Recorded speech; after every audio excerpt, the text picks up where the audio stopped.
Welcome to conquer IAS MPPSC 2020-21 unit 9 दोस्तों unit MPPSC में total 10 unit हैं, तो ये सेकंड लास्ट है यूनिट। तो सेकंड इसका जो टॉपिक है दोस्तों, इंफॉर्मेशन एंड कम्युनिकेशन टेक्नोलॉजी। ठीक है दोस्तों, इसके पहले हमने इलेक्ट्रॉनिक्स, रोबोटिक्स, आर्टिफिशियल इंटेलिजेंस, अब ठीक है, ई गवर्नेंस, ई कॉमर्स पढ़ चुके हैं।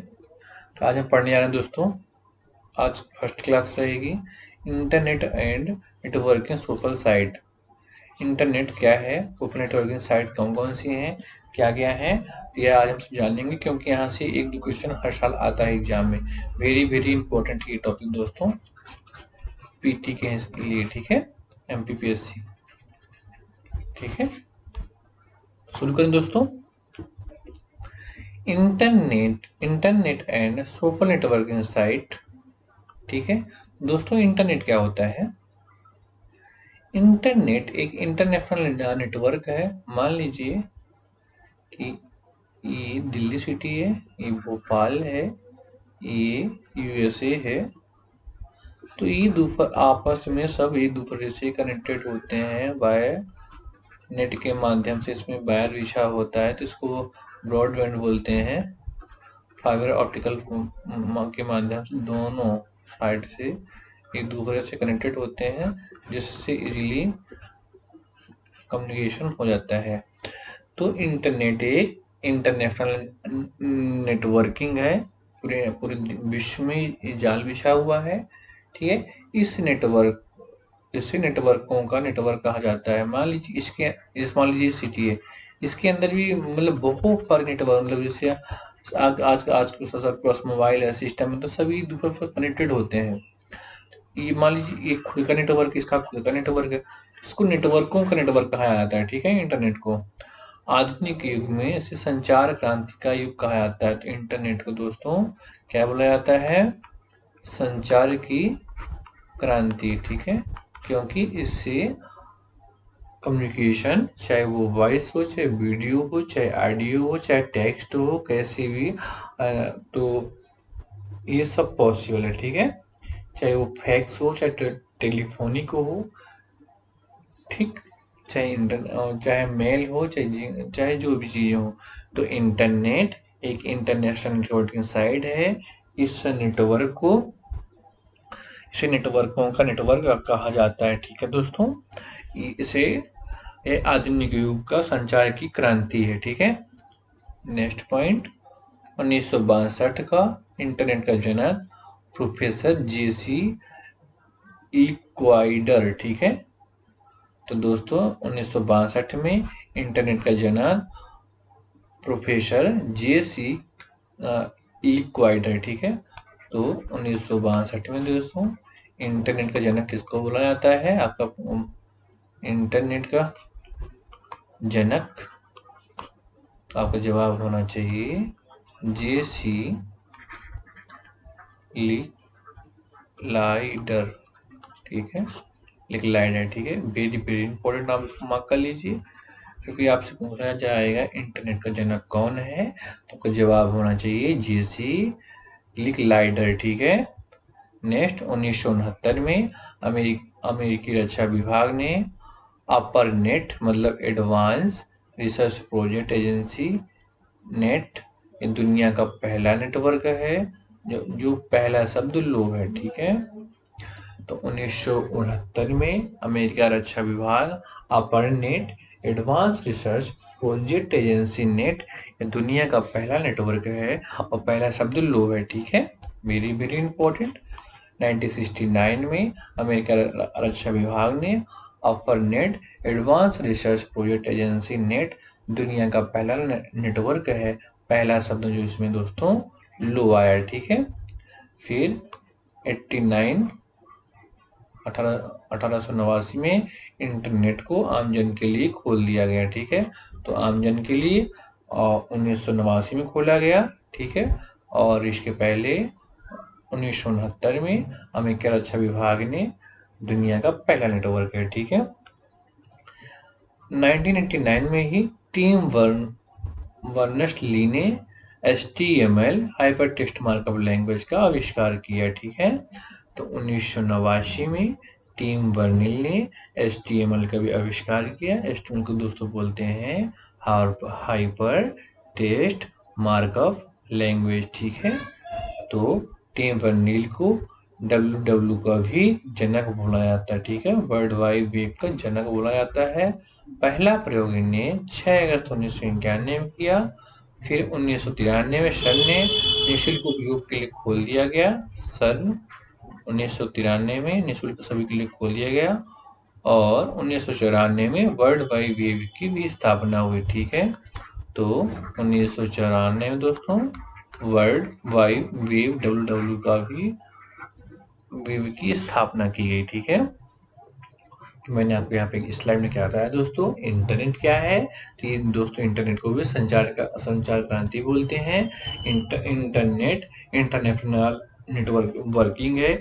इसे नेटवर्कों का नेटवर्क कहा जाता है, आधुनिक, ठीक है। फिर 1962 में इंटरनेट का जनक प्रोफेसर जेसी क्ली लाइडर को बोला जाता है। फिर 1969 में अमेरिका रक्षा विभाग ARPANET advance research project agency network बनाया है। दुनिया का पहला नेटवर्क है जिसका पहला शब्द क्या था, लो था, ठीक है।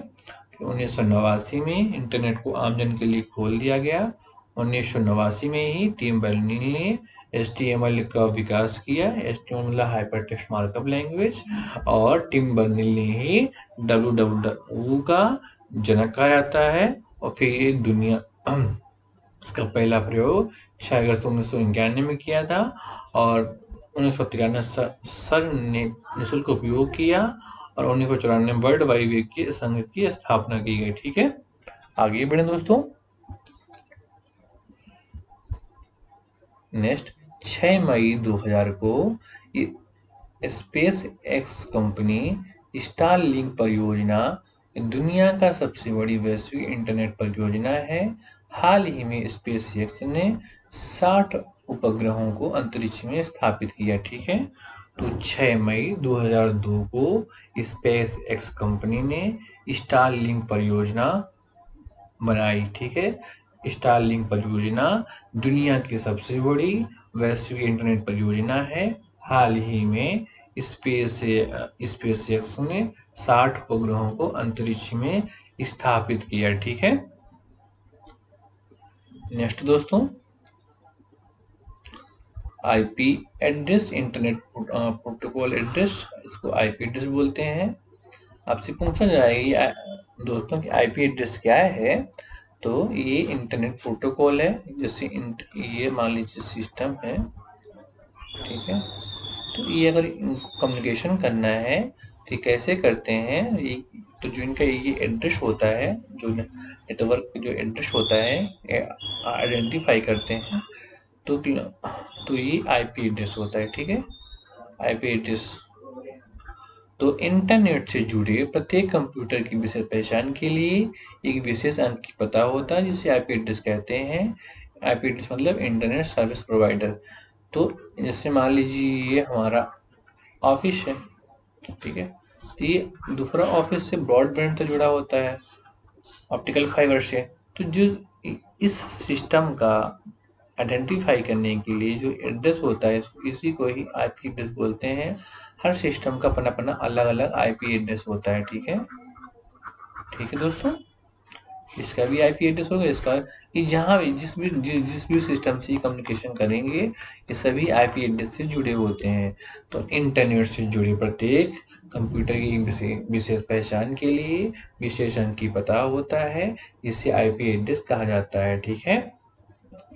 अब दोस्तों आईपी एड्रेस दो टाइप से होते हैं, एक अस्थायी आईपी एड्रेस और एक हर बार नया एड्रेस आईपी एड्रेस आता है। तो जैसे स्टैटिक आईपी एड्रेस जो स्थायी होता है तो उसको स्टैटिक बोलते हैं।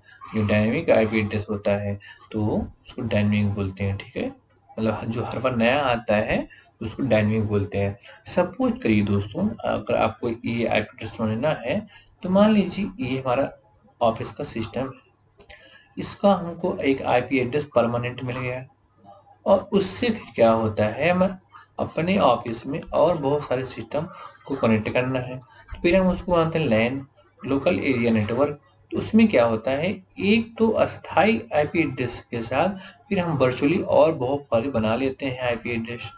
तो हम लोकल में भी काम करते हैं और वो, तो ये जो हर बार मान लीजिए कि वहाँ हमने वाईफाई लगा दिया, तो वाईफाई में भी दोस्तों जो राउटर होता है उसका एक आईपी एड्रेस परमानेंट होता है। बाकी क्या होगा, जो चाहे मान लीजिए अभी आपने बंद किया, कभी चालू किया वाईफाई या कि जो भी सिस्टम है, तो हर बार नया एक आपको आईपी एड्रेस इसी रेंज का मिलेगा। उसमें क्लासेस होती हैं बहुत सारी, तो उसको डायनेमिक आईपी एड्रेस बोलते हैं, ठीक है।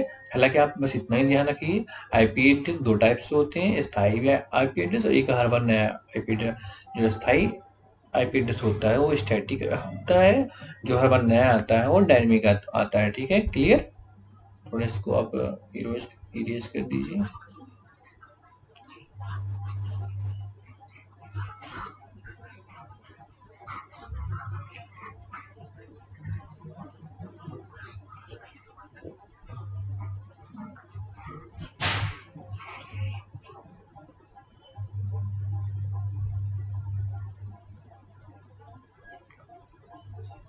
अब आ जाइए first point, IP version 4, internet protocol version 4, ठीक है। यह 0 से 55 अंक तक होता है, 4 समूह में होता है। 4 समूह से एग्जांपल लिए 173.225.0.14, तो ये 4 समूह में होता है, 0 से 55 के बीच में होता है, ठीक है। ये 32 बिट 4 बाइट का नंबर होता है, ठीक है।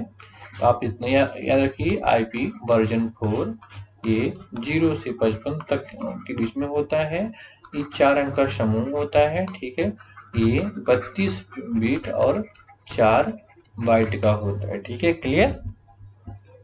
तो यहाँ इस स्लाइड में हम दोस्तों हमने क्या क्या पढ़ा कि 6 मई 2000 को स्पेस कंपनी स्टारलिंक परियोजना ने, दुनिया की सबसे बड़ी वैश्विक इंटरनेट परियोजना है, हाल ही में स्पेस एक्स ने 60 उपग्रहों को अंतरिक्ष में स्थापित किया, ठीक है। Clear? Next, IP address, internet protocol address, internet से जुड़े प्रत्येक कंप्यूटर की एक विशेष पहचान के लिए विशेष अंक की पता होता है, जिसे आईपी एड्रेस कहा जाता है।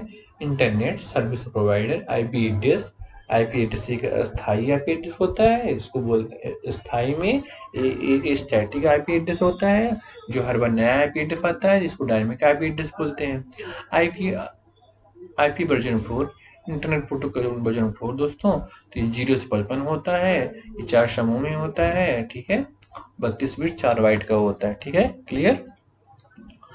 तो अब next second, IP version V6, internet protocol version 6। तो दोस्तों आपके पास आईपी वर्जन 4 है और आईपी वर्जन 6, उनके पास दो ही इंटरनेट प्रोटोकॉल है, ठीक है। तो एड्रेस इसका 32 बिट का था, इसका 128 बिट का है, ठीक है। ये 4 हेक्साडेसिमल अंकों का 8 समूह है, यहाँ 4 समूह थे और यहाँ दोस्तों 8 समूह है, ठीक है। तो ये एडवांस है IPv6, एग्जाम्पल ये है, ठीक है। तो बेसिकली आपके पास आईपी एड्रेस वर्जन 4 IP6 है। अगर आपसे पूछेगा तो पूछ लेगा ये कितने बिट का होता है, तो आईपी वर्जन 4 32 का होता है, IPv6 128 का होता है, इतना ही पूछेगा। समूह ही पूछ लेगा तो इसका आईपी वर्जन का 4 का 4 ही होता है, 6 का 8 होता है, ठीक है। चलिए आगे बढ़ते हैं। 4, USSD unstructured supplementary service data, असंरक्षित अनुपूरक सेवा डाटा, ठीक है। पहला, आपसे डायरेक्ट ये भी पूछ सकता है USD का फुल फॉर्म क्या है। तो हालांकि दोस्तों ये अनस्ट्रक्चर सप्लीमेंट्री सर्विस डेटा है, ठीक है। यह एक प्रोटोकॉल है जिसमें जीएसएम सेलुलर फोन द्वारा सेवा प्रदाता के कंप्यूटरों से संचार हेतु प्रयुक्त की जाती है, ठीक है। तो यूएसडी एक प्रोटोकॉल है जिसमें जीएसएम सेलुलर फोन द्वारा सेवा प्रदाता के कंप्यूटर से संचार हेतु प्रयुक्त की जाती हैं। यूएसडी का उपयोग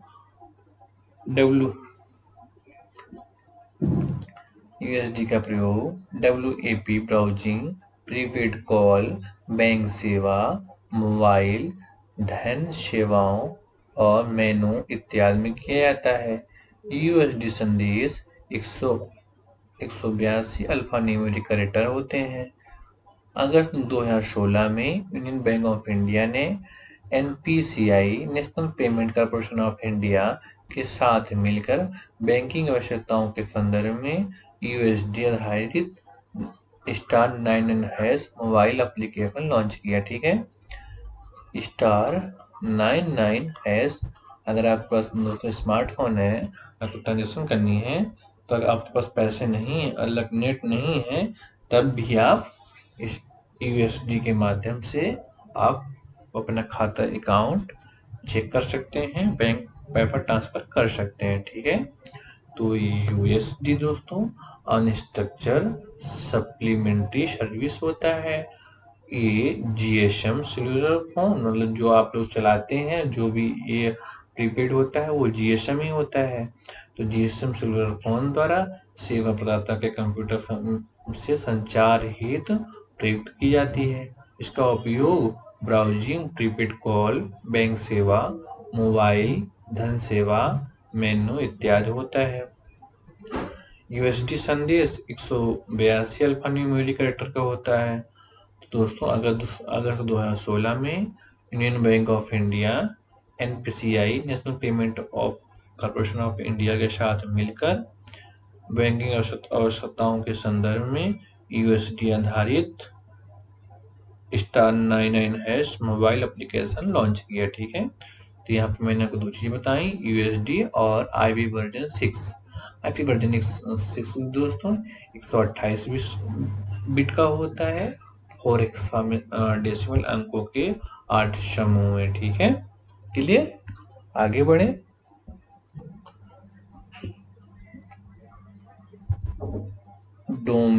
domain name system DNS, domain name system दोस्तों, तो कंप्यूटर सर्वर केवल बाइनरी अंकों वाले एड्रेस को ही पहचान सकता है। अतः इसकी समस्या को हल करने के लिए डोमेन सिस्टम का प्रयोग किया गया है। मान लीजिए दोस्तों, ये आपका सिस्टम है, तो जो कंप्यूटर होता है 0-1 की फॉर्म में सब सारी चीज़ों को समझता है, बाइनरी अंक होता है। तो जैसे मान लीजिए www.google.com, इसका एक डीएनएस डोमेन नेम सिस्टम होता है। तो जो डीएनएस में ये आईपी एड्रेस मैंने आपको पढ़ाया, वर्जन 4, वर्जन 6, ठीक है, तो इसका एक आईपी एड्रेस होता है। तो जैसे आप डालेंगे गूगल में, तो वो इसको आइडेंटिफाई करेगा किसके माध्यम से, जैसे, तो ये फिर इसको आइडेंटिफाई करेगा और आपको जो आप शो करोगे वो रिप्रेजेंट करेगा। ठीक है, तो ये कंप्यूटर सर्वर केवल बाइनरी अंकों का एड्रेस को पहचान सकता है।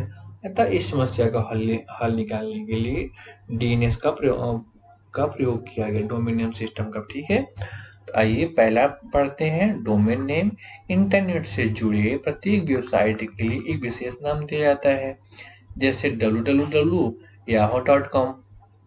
ठीक है, डोमेन नेम अधिकतर 64 कैरेक्टर का अक्षर का संख्या या अक्षर हो। ठीक है, डोमेन नेम सिस्टम में सभी डोमेन नेम सेव होते हैं। ठीक है, तो दोस्तों ये जो डोमेन नेम है, ये मैक्सिमम 64 कैरेक्टर का होना चाहिए। ठीक है, चाहे वो संख्या हो चाहे अक्षर हो, और डोमेन नेम सिस्टम में सभी डोमेन नेम सेव होते हैं, चाहे आप जो भी डालिए, जो इंटरनेट प्रोटोकॉल में होते हैं, चाहे इंटरनेट में चाहे जो भी चीजें हैं, तो सब डोमेन नेम वहां सेव होता है। ठीक है, next top level domain name. ठीक है, डोमेन नेम में अंकित भाग जो बिंदु के बाद लिखा जाता है वह किसी संख्या या देश आदि के इंडिकेट करता है, टॉप लेवल डोमेन नेम कहलाता है। ठीक है, जैसे दोस्तों अगर आपने देखा ध्यान दिया होगा google.com जो ये सर्वर होता है ये इंडिया, अगर इंडिया लिखा है तो आपने इंडिया के गूगल यूज कर रहे हैं। ठीक है, तो जो डॉट के आगे लिखा होता है डोमेन नेम का अंतिम भाग डॉट के बाद लिखा जाता है वह किसी संस्था मतलब जैसे .com .gov.in तो ये GOV मतलब गवर्नमेंट ऑफ इंडिया का है।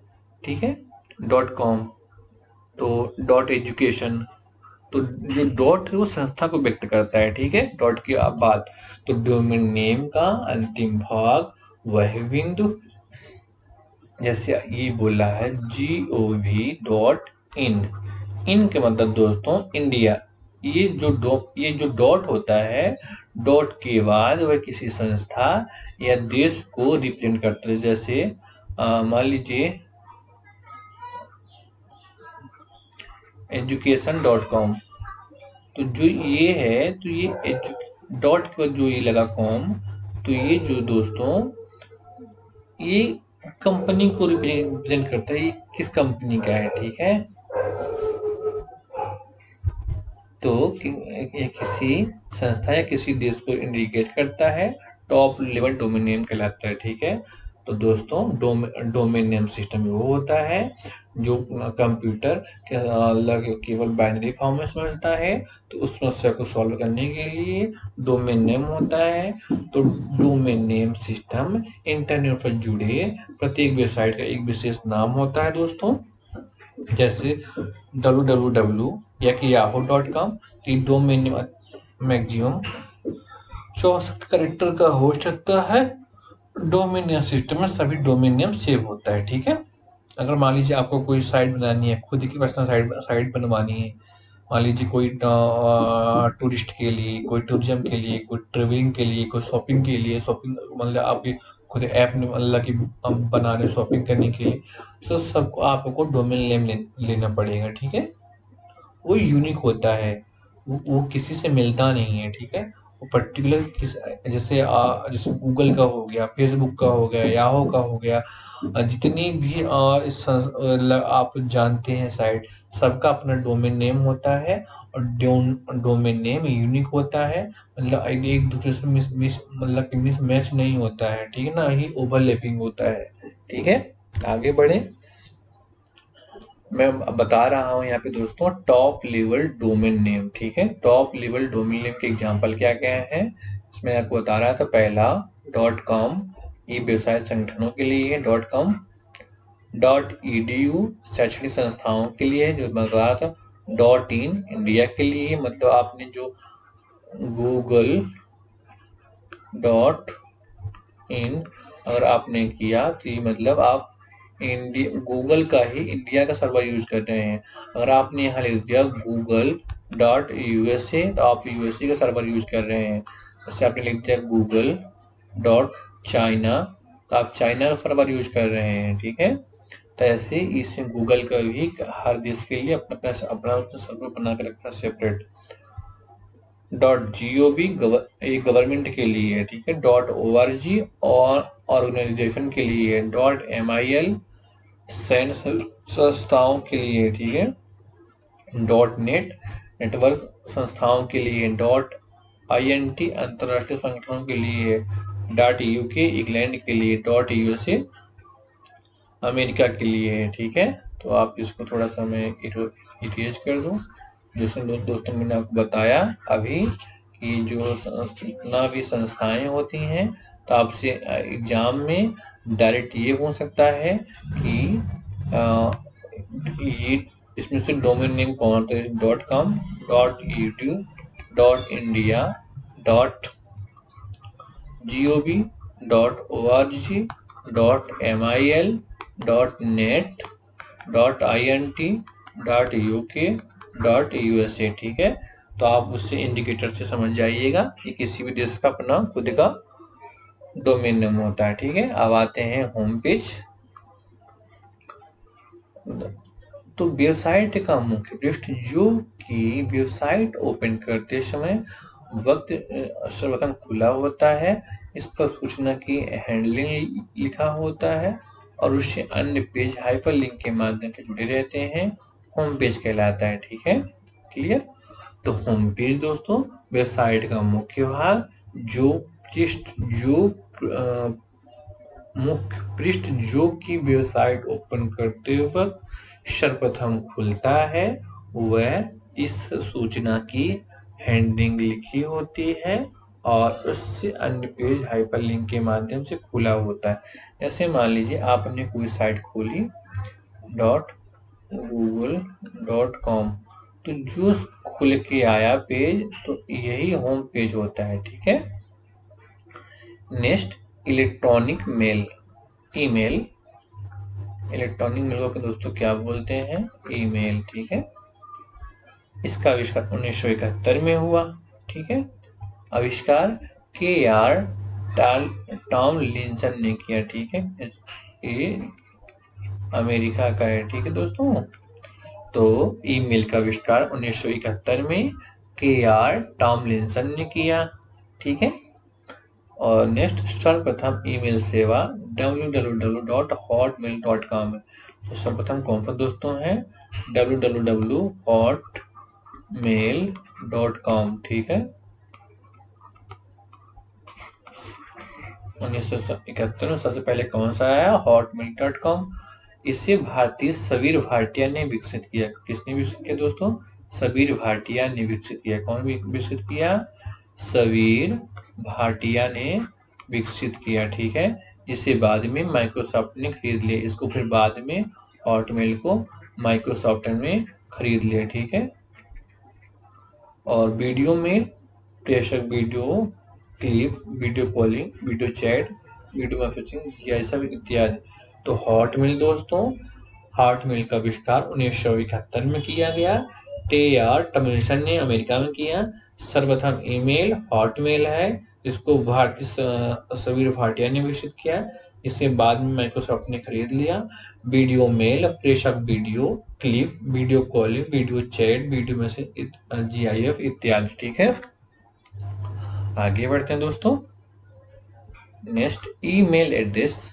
ईमेल एड्रेस प्रत्येक इंटरनेट साइट में जो कि ईमेल सुविधा प्रदान करती हैं, प्रत्येक यूजर को एक एड्रेस देती हैं। ठीक है। तो प्रत्येक इंटरनेट समूह जो कि ईमेल सुविधा प्रदान करती हैं, प्रत्येक यूजर को एक एड्रेस देती हैं। मान लीजिए ये NIRMIS.7, तो ये यूजर नेम है। @ ये चिन्ह है। ये gmail.com ये साइट है।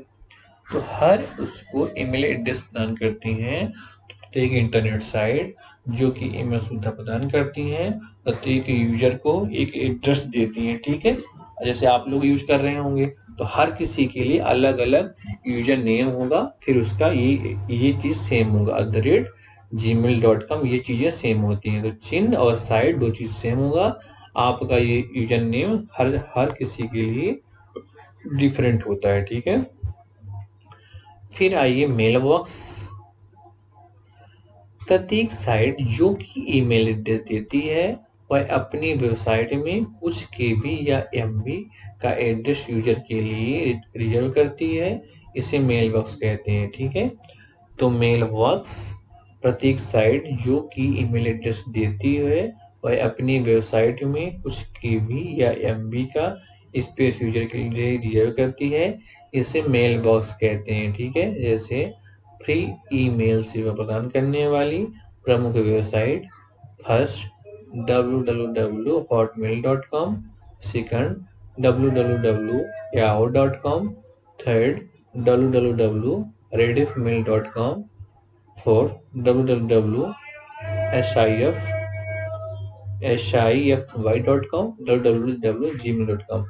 तो दोस्तों, प्रत्येक साइट जो ये ईमेल एड्रेस देती है, वह अपनी वेबसाइट में कुछ KB या MB स्पेस यूजर के लिए रिजर्व करती है। इसे मेल बॉक्स कहते हैं। ठीक है। तो जैसे दोस्तों, आपको हॉटमेल, याहू, रेडिफ, शिफी जीमेल। तो जैसे मान लीजिए दोस्तों gmail.com है, ठीक है। तो ये जो है अपना, इसका मान लीजिए एक सर्वर है, तो हर यूजर को ये 15-15 GB space free of cost में प्रोवाइड करवाती है, ठीक है। तो ये जो मेल बॉक्स होता है दोस्तों, ये बोलता है कि जो प्रत्येक साइट है, जैसे चाहे जीमेल हो, चाहे वो याहू हो, चाहे वो रेडिफ मेल हो, चाहे CFF हो, चाहे जीमेल हो, तो प्रत्येक साइट जो ईमेल एड्रेस देती है वो अपने वेबसाइट में कुछ केबी या वो चाहे दोस्तों ये केबी में भी हो, चाहे वो MB में भी हो, क्योंकि 1024 केबी का एक MB होता है, ठीक है। तो चाहे वो केबी में हो चाहे MB में हो, यूजर स्पेस रिजर्व करती है, इसे मेल बॉक्स कहते हैं, ठीक है। तो जो दोस्तों ये हैं, तो ये फ्री में प्रोवाइड करवाते हैं। जैसे जीमेल आपको 15 GB और फ्री में देता है, अगर आपको ज़्यादा स्पेस चाहिए तो आपको फिर पैसे लगेंगे, ठीक है दोस्तों, क्लियर। तो ईमेल एड्रेस और मेल बॉक्स पता चल गया। आगे बढ़े, इंटरनेट द्वारा मिलने वाली सुविधाएं, ठीक है। तो इंटरनेट द्वारा मिलने वाली सुविधाएं, पहला टेलनेट।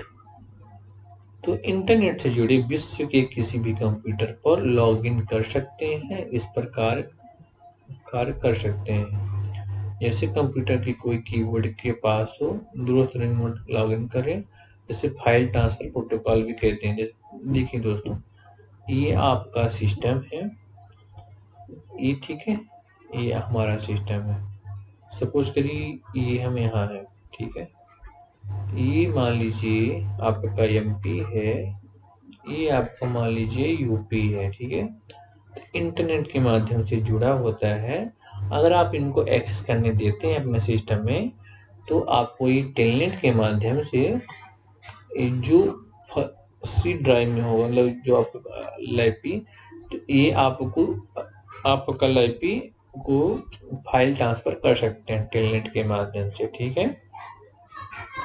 तो ये टर्म है टेलनेट। तो आपका जवाब होना चाहिए टेलनेट क्या है दोस्तों। तो ये फाइल ट्रांसफर प्रोटोकॉल है जो इंटरनेट से जुड़े विश्व के किसी भी कंप्यूटर पर लॉगिन कर उस पर इस प्रकार कार्य कर सकते हैं, ठीक है। कंप्यूटर की कीबोर्ड आपके पास हो, जैसे लगता है दूरस्थ रिमोट पर लॉगिन करते हैं, ठीक है। फिर नेक्स्ट, पुशनेट, जिसकी सहायता से आपका संदेश इलेक्ट्रॉनिक बुलेटिन बोर्ड पर भेजा जा सकता है, जहां इसे कोई भी देख सकता है, ठीक है दोस्तों। पुशनेट क्या है? पुशनेट जिसकी सहायता से आपका संदेश इलेक्ट्रॉनिक बुलेटिन और बोर्ड पर भेजा जाता है, जहां पर कोई भी देख सकता है। पुशनेट सुविधा देने के लिए इंटरनेट होना आवश्यक नहीं है, ठीक है। इसके लिए इंटरनेट आवश्यक नहीं है। थर्ड, यूजीनेट, जिसकी सहायता से नेटवर्क में निहित सूचनाओं के भंडारण को किसी भी विषय पर आधारित समूह में बांटा जा सकता है, ठीक है। तो यूजीनेट जिसकी सहायता से नेटवर्क में निहित सूचनाओं के भंडारण किसी भी विषय पर आधारित समूह में बांटा जा सकता है, ठीक है दोस्तों। तो मैंने आपके यहाँ 3 चीज बताई, टेलनेट, पुशनेट, यूजनेट। टेलनेट इंटरनेट से जुड़ी विश्व के किसी भी कंप्यूटर पर लॉगिन कर उस पर कार्य कर सकते हैं। कंप्यूटर की का कीबोर्ड आपके पास हो, दूरस्थ हो, ये फाइल ट्रांसफर प्रोटोकॉल पे काम करता है। पुशनेट जिसकी सहायता से आपका संदेश इलेक्ट्रॉनिक बुलेटिन बोर्ड पर भेजा जा सकता है, जहां उसे कोई भी देख सकता है। पुशनेट के लिए इंटरनेट की आवश्यकता नहीं है, ठीक है। थर्ड, यूजीनेट जिसकी सहायता से नेटवर्क में निहित सूचनाओं के अंदर को भंडार को किसी भी विषय पर आधारित समूह में बांटा जा सकता है, ठीक है। तो thanks for watching this video, hit the bell icon button, subscribe the channel, like and share the video. बहुत बहुत धन्यवाद दोस्तों।